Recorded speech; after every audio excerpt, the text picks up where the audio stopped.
Off the coast of Egypt, where the western branch of the river Nile flows into the Mediterranean, there was once a small island of an oblong shape.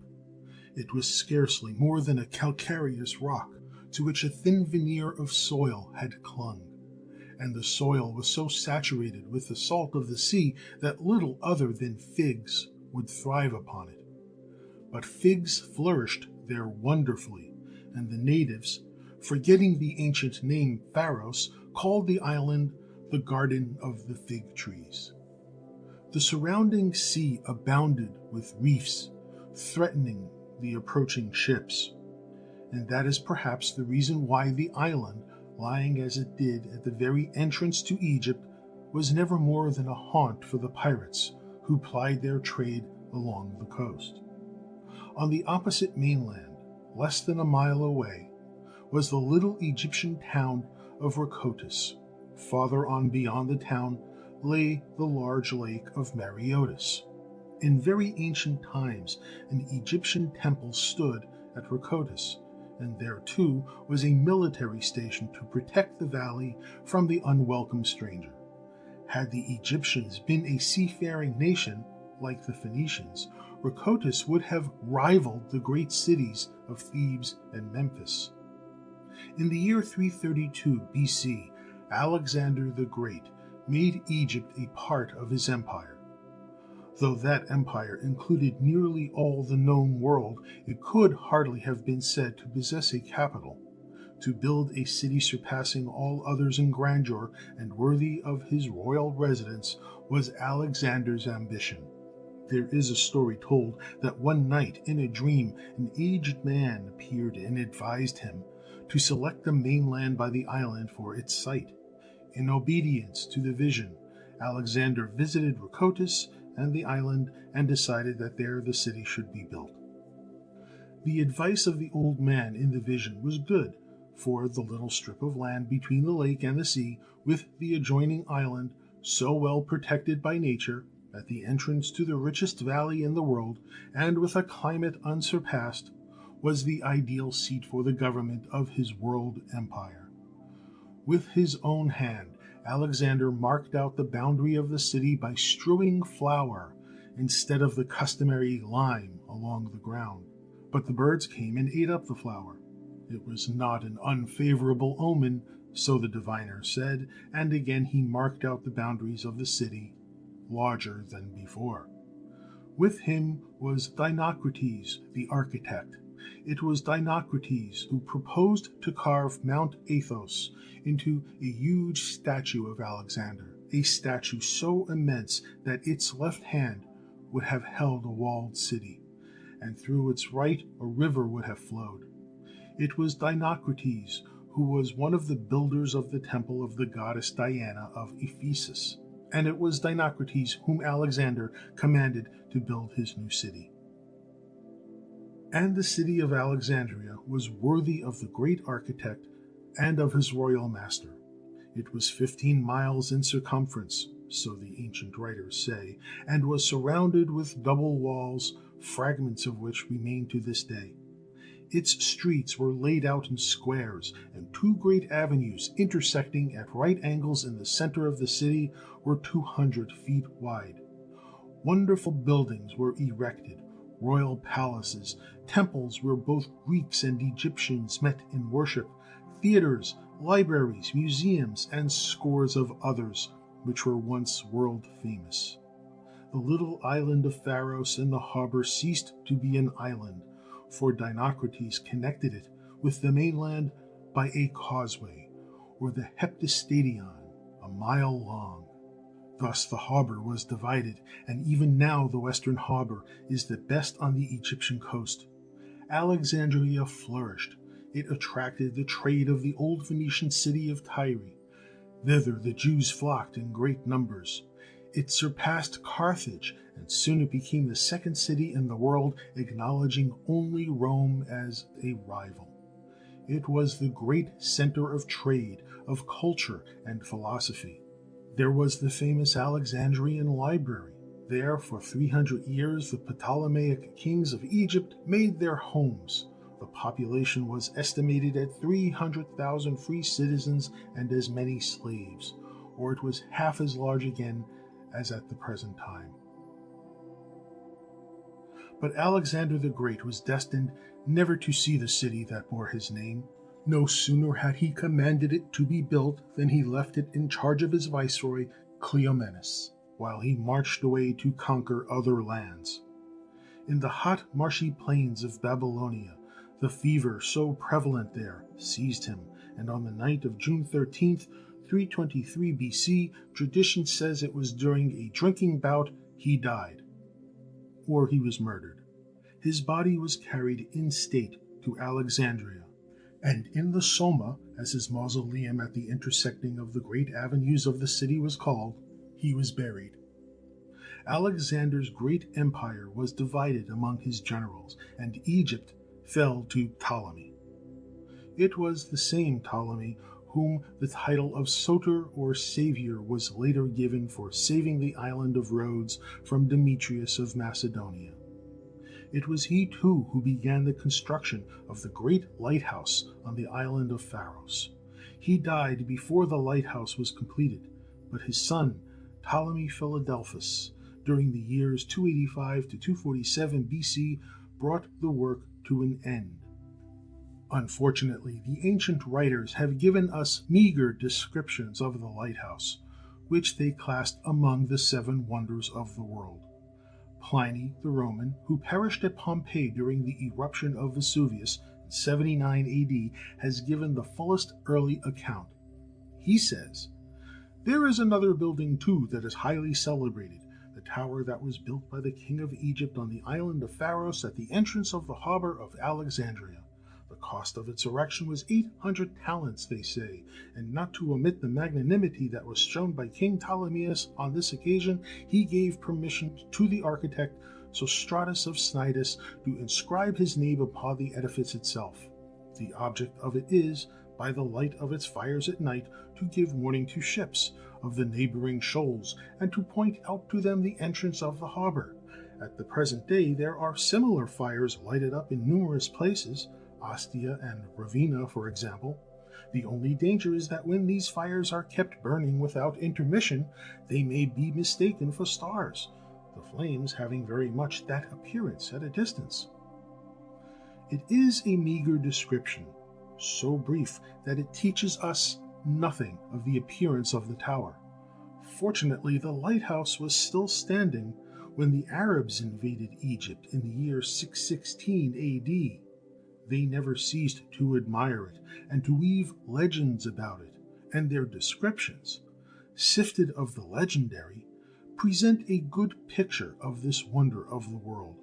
It was Ptolemy Soter who first conceived the idea of building a lighthouse, and for its site he selected the eastern end of the little island of Pharos, for there it might warn the approaching ships of the surrounding reefs.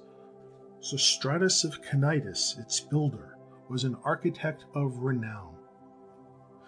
The Arabs, however, who have always been fond of weaving the name of Alexander into their traditions, say that he built it, and that before he selected the material for its foundation, he threw stone, brick, granite, gold, silver, copper, lead, iron, glass, and all kinds of minerals and metals into the sea to test them. When they were taken out and examined, the glass alone was found of full weight and unimpaired, so glass was chosen. The glass, so the Arabs tell us, was shaped into the form of crabs, and upon them the lighthouse was built. As crabs of metal were used for the foundations of the obelisks which stood in the city, it is possible that the Arabs supposed that the foundation of the lighthouse was of a similar form. Perhaps the Arabs were correct in saying that the tower was built of the hardest tiburite white stone, bedded in molten lead, and so firmly set that the joints could not be loosened. Neither the ancients nor the Arabs have given us the dimensions of the base of the tower. We shall probably never know them. Of its height there are conflicting accounts, varying from 400 to 600 feet. The Arab writer Idrisi says, its height is 300 cubits, taking 3 palms to the cubit, and so its height is 100 statures of men. Probably he was not far from correct. Unlike the modern lighthouse, which is usually a round tower resembling a single shaft reaching into the air, the Pharos consisted of several stages, each smaller than the one beneath it.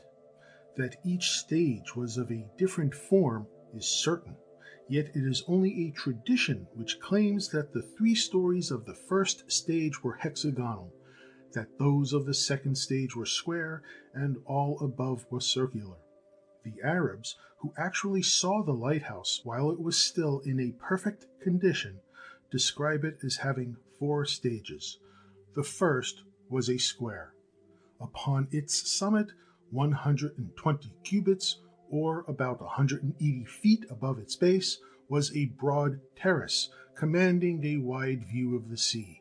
It was decorated with columns and balustrades and ornaments of marble. The second stage, of about the same height, was octagonal. Upon its summit was a terrace commanding a still wider view over the sea. The third stage was circular, and it too was surmounted with a terrace. The fourth, which was open, consisted of tall bronze columns supporting the dome at the very top. There in the open space beneath the dome, where the view out over the sea extended perhaps 100 miles, were the lanterns and the fireplaces and the wonderful mirror to signal to the ships. The only decorations upon the exterior walls seem to have been the small windows to admit the light. Upon the base of the first stage was an inscription cut into the marble. It read, "King Ptolemy, to the gods, the saviors, for the benefit of sailors." But if we may believe an ancient legend, the architect Sostratus was unwilling that the royal builder should long enjoy the credit of the construction of the tower. Sostratus, so the story says, first engraving his own name in the solid marble, covered it over with cement, and in the hardened cement he cut the royal inscription. In time the cement crumbled away, and then the inscription, appearing in a new form, read, "Sostratus the Cnidian, to the gods, the saviors, for the benefit of sailors." Thus the architect obtained all the credit due him, and more.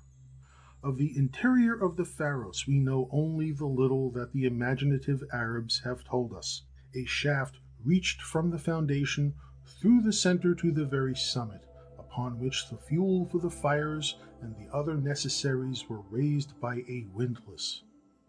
A spiral stairway, encased with marble slabs, encircled the central shaft. Above the second stage, the stairway and the shaft occupied the entire structure. The third stage, therefore, which was circular, was probably not far from 20 feet in diameter.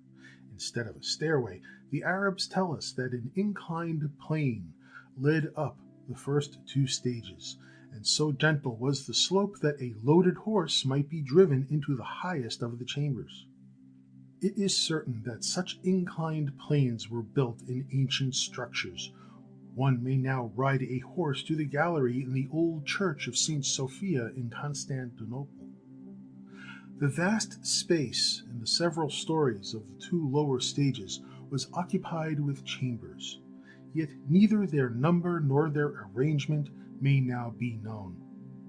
One Arab historian says that they were more than 300 in number, and so intricately arranged that no stranger could find his way among them without a guide. Another, with still greater imagination, informs us that when a party of Moors on horseback entered the lighthouse, they lost their way, and coming to a crevice in the glass foundation upon which they thought the structure was built, many of them fell within and perished.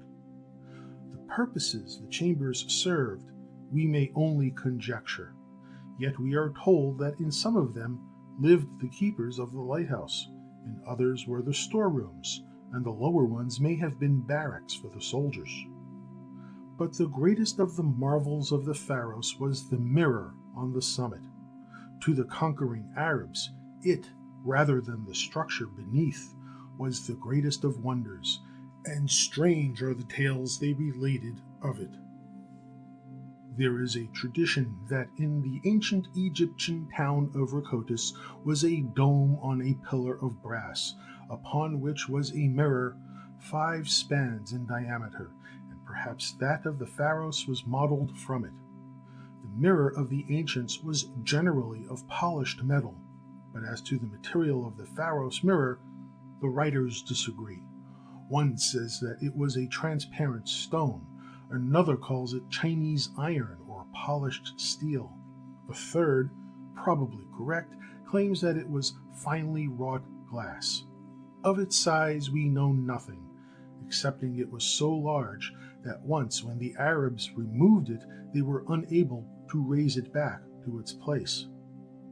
Nor is it strange that to the Arabs the mirror was a marvel, for they believed that to one standing beneath it, ships out at sea, far beyond the reach of the human eye, were visible. This story has led to the supposition that the mirror was shaped like a lens, and that the invention of the telescope was anticipated by the architect Sostratus. It was said, too, that one might see in the mirror all that was passing in the distant city of Constantinople, the movements of the armies, the departure of the fleet, and that as the ships approached, the powerful mirror was turned to reflect the rays of the sun upon them and burn them while still in mid-ocean.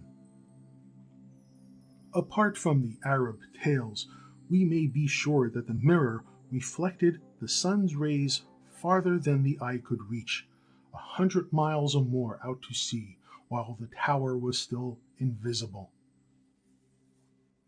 In Egypt, clouds seldom hide the face of the sun.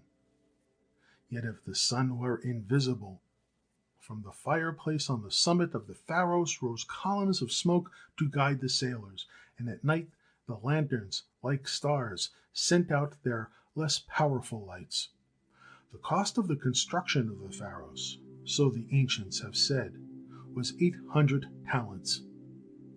If the Attic talent was meant, that was equivalent to about $825,000 in our money, but if the Egyptian talent, it was twice that sum.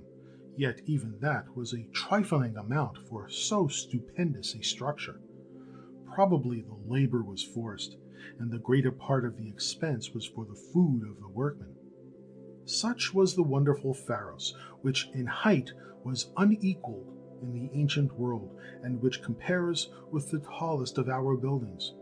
Probably it towered into the air 3 times as high as any lighthouse of modern times. There it stood, century after century, through the many changes in the history of Egypt. Alexandria prospered until only Rome was superior. The power of the Ptolemies passed away in the year 80 BC. Alexandria became a Roman city, and the names of Caesar, Antony, and Cleopatra were associated with it. Other centuries passed, and Alexandria became Christian. Rome declined, yet the Pharos, unaffected by time, proudly stood to rule over the sea. In Mecca, the prophet Muhammad was born. Like wildfire, his new religion spread over the world wherever his victorious armies marched. In 640 AD, Amr, the great Arabian general, after subduing all Egypt, besieged Alexandria for 14 months before it fell into his hands.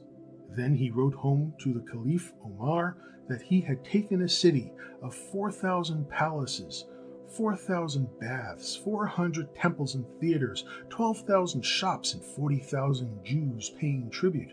The great library had been partly destroyed during the siege by Julius Caesar, but it is said that 200,000 of the 700,000 books it once contained still remained. The zealous Amr saw the great collection of books and exclaimed, "If these writings of the Greeks agree with the books of God, they are useless and need not to be preserved. If they disagree, they are pernicious and ought to be destroyed." So the valuable old books of the library were used for fuel in the 4,000 baths of the city, and they sufficed for their furnaces for 6 months. Still the light of the Pharos shone, no longer to welcome home the ships of the Greeks, but of the Arabs. It seems that the Arabs, poor sailors that they were, still maintained the fires and continued to relate strange tales of the mirror, tales such as Arabs can relate of the things they do not understand. Upon the Pharos, so they said, stood two bronze statues.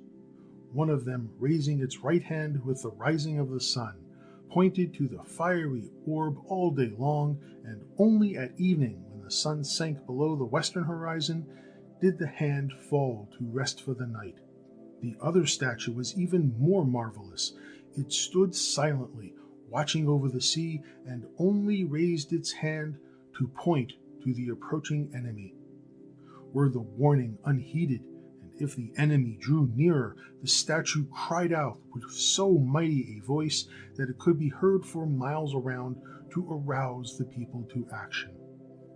This tale, savoring of the Arabian Nights, seems to have no basis of truth, for it is doubtful if two statues ever stood upon the summit of the Pharos. The wonderful mirror, constructed to aid the ships of the Greeks, finally caused their destruction. At least the Arabs said that whenever the bronze sentinel upon the lighthouse summit pointed to the Greeks approaching from the sea, and with its mighty voice gave warning to its Arab masters below, the mirror turned to reflect the rays of the western sun upon the ships, consumed them, and all on board with fire. The Greeks were in despair, for the statue and the mirror were against them, and there was no longer hope of regaining the lost city. At length, during the reign of the Caliph Al-Walid, a courtier of the Greek emperor resolved to destroy the Pharos by stratagem. Laden with rich gifts for the Caliph, he fled to Alexandria and professed his desire to become a Muslim. His gifts were accepted. Soon he was accounted one of the most faithful of the faithful and a close friend of the Caliph. No sooner had he won the confidence of the Arabs than he related tales of vast treasures of gold and of jewels buried in Syria. Thus he aroused the cupidity of the credulous Caliph, who sent expeditions of treasure seekers to Syria. The treasures, as the Greek had arranged, were found and brought home. The Caliph's desire for hidden wealth was increased, and his Greek friend told him of more wonderful treasures buried beneath the Pharos. To increase the faith of the credulous Caliph, the priests were bribed to bring books telling of the treasures. At once Al-Walid dispatched troops to the Pharos. The mirror was removed from the summit, and half of the lighthouse was torn down before the plot was discovered. The work of destruction then ceased, and when search was made for the treacherous Greek, it was found that he had fled in the darkness of night. The Arabs then restored the tower with bricks, but they were unable to build it to its former height. They sought to raise the mirror to the summit of their brick tower, but it was so heavy that they could not. Some say that in the effort the mirror fell and was broken to pieces. There is probably some truth to the story. The Arabs were never a seafaring people. Their ships were few, and they had little use for the Pharos. With the wonderful magic mirror and the statues no longer to aid them, the lighthouse served their enemies rather than themselves, and the fires were no longer burning. In the year 875, Ahmed ibn Tulun had a wooden cupola constructed on the summit, and to it the muezzin climbed to call the people to prayer. So the Pharos, or the Menara as the Arabs called it, became a minaret, and to this very day with every Muslim mosque there is a tower or minaret suggestive of the Pharos of Alexandria. Thus a new word was given to most of the languages of the world.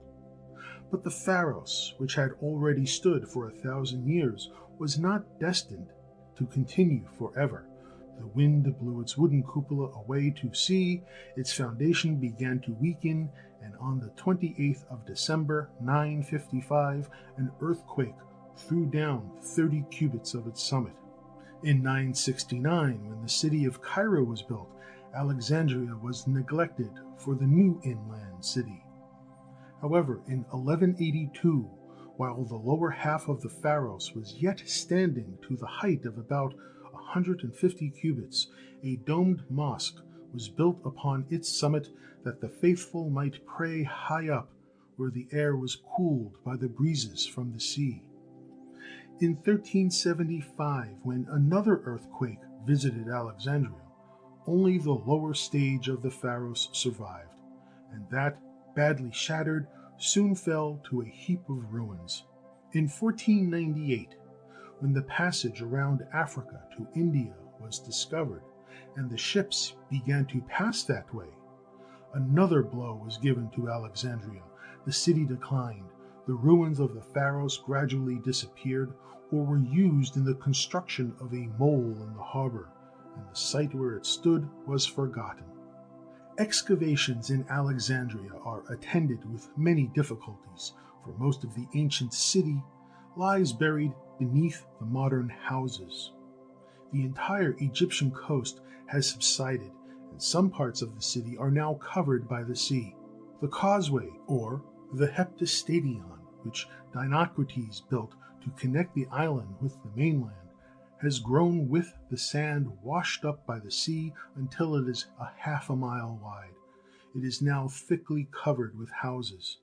Its outer end is known as the Pharos or Kayet Bay, but all that is left of the island is the quarter Ras et Tin, where the palace of the Khedive stands. In 1898 to 1899, a German expedition sought in the sea for the foundation of the Pharos, but in vain, for the end of the island where it stood has been entirely weathered away. Only in the modern mole are there great stone columns which may have come from its ruins. A modern lighthouse, well worthy of the present Egypt, stands nearby, yet it is insignificant when compared with the Pharos, which was the wonder of all the ancient world, and the like of which no modern man has ever seen.